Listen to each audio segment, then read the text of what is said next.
วัน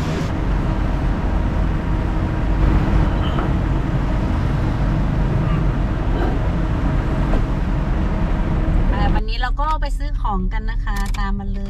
ยโชคชัย4นะคะวันนี้ไป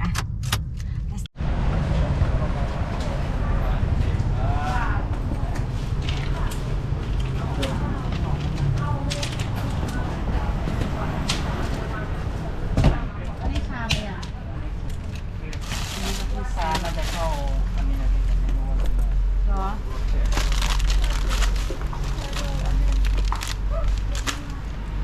อีไหนอ่ะ เวทีหมดผิด หมดอีกแล้วเหรอ มันมี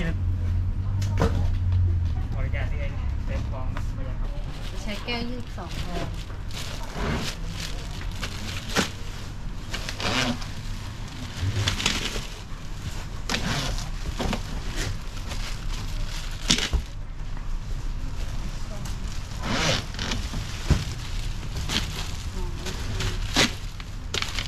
ใช้แก้วยืด2 ออนนะคะ มีคนถามมาเยอะให้ผ่าตัด 95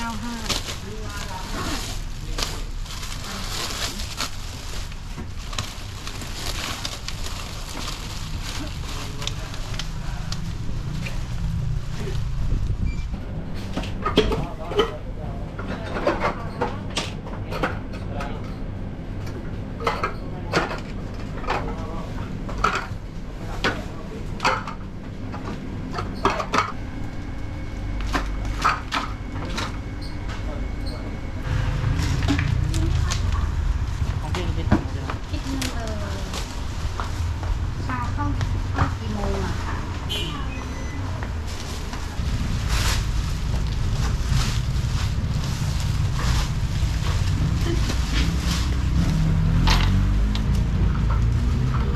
นี่ก็มาซื้อของที่โชคชัยนะคะ เดี๋ยวกลับไปล้างของที่ห้องกันนะคะเดี๋ยวตามไปดูนะคะ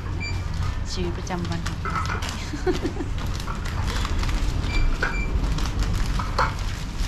เอาอันนี้ถุงชาอันนี้กล่องชา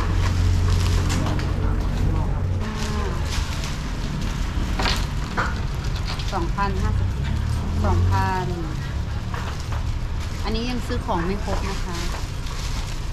อันนี้แค่ครึ่งเดียวของที่ซื้อวันนี้นะคะ ยังไม่หมดนะ โอเคพี่โอนไปแล้วนะ ได้เลย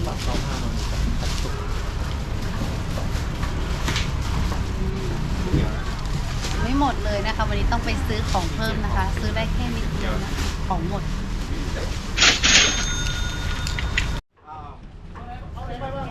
เอาข้าวโอ๊ตกับแช่ข้าวโพดวันนี้ไม่เอาเนาะ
อ้โหไม่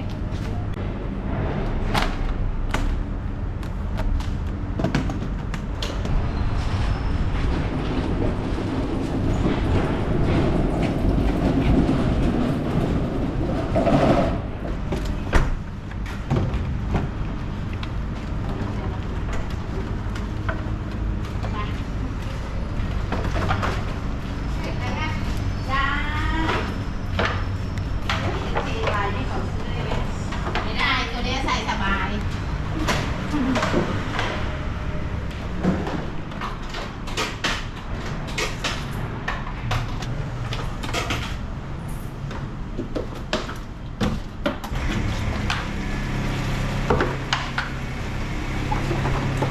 หนูโซน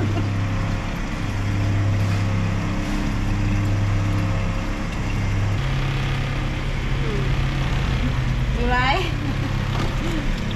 work work work work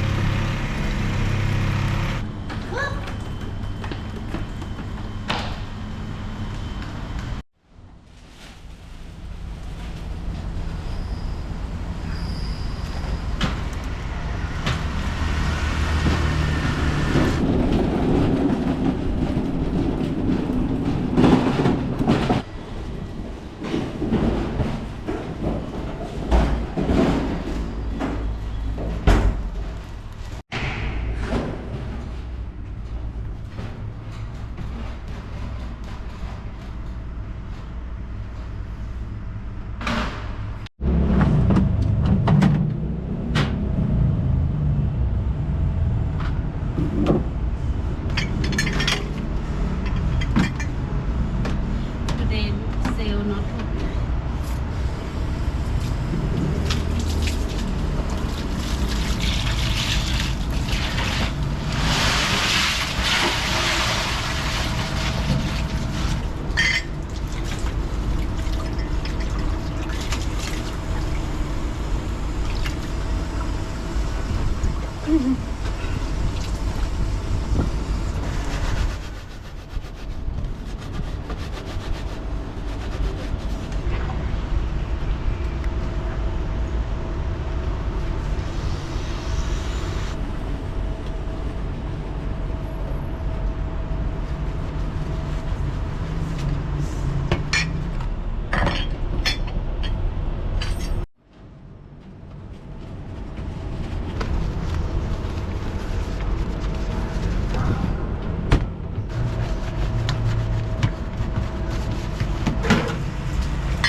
เสร็จแล้วเหลือติดแก้วอันนี้แล้วเราก็จะมาติดสติ๊กเกอร์กันนะคะหลังจากตัดเครื่องสำอางเมื่อเช้า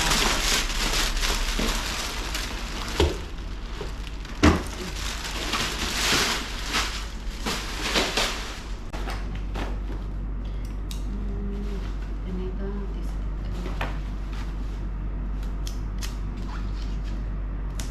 นี่ติดสติ๊กเกอร์พอยไซส์คอฟฟี่ น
ใช่